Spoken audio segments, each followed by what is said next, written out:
Kailangan kasi pag pinasok mo yung larangan ng social media, yung larangan ng showbiz, talagang proud ka at confident ka sa ginagawa mo. Kailangan with energy, with feelings, with love. Ganun dapat. Isa akong director at saka beauty queen ako sa ring lang.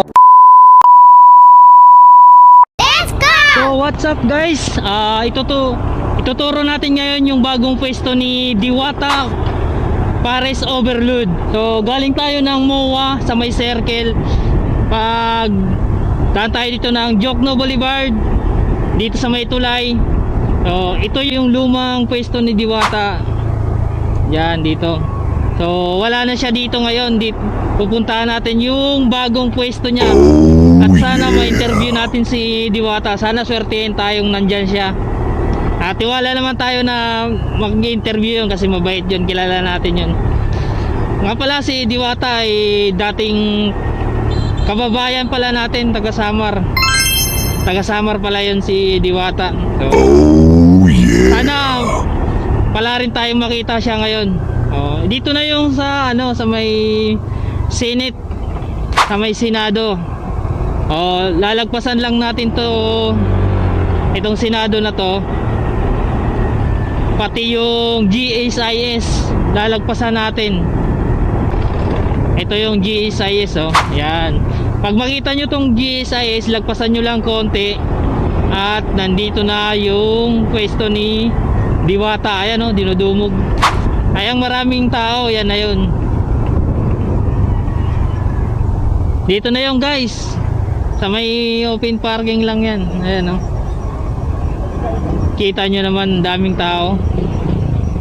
Kailangan kasi pag pinasok mo yung larangan ng social media, yung larangan ng showbiz, talagang proud ka at confident ka sa ginagawa mo. Kailangan with energy, with feelings, with love. Ganun dapat. Isa akong director at saka beauty queen ako sa ring lang. Ano na ako, medyo naka-off muna ako sa mga lalaki, sa mga mananiligaw ko.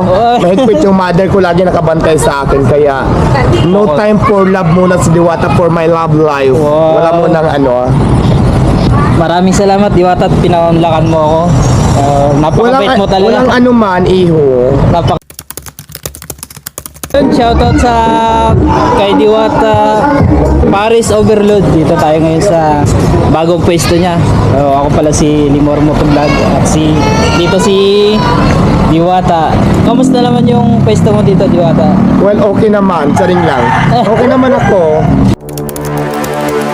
Kailangan kasi pag pinasok mo yung larangan ng social media, yung larangan ng showbiz, talagang proud ka at confident ka sa ginagawa mo.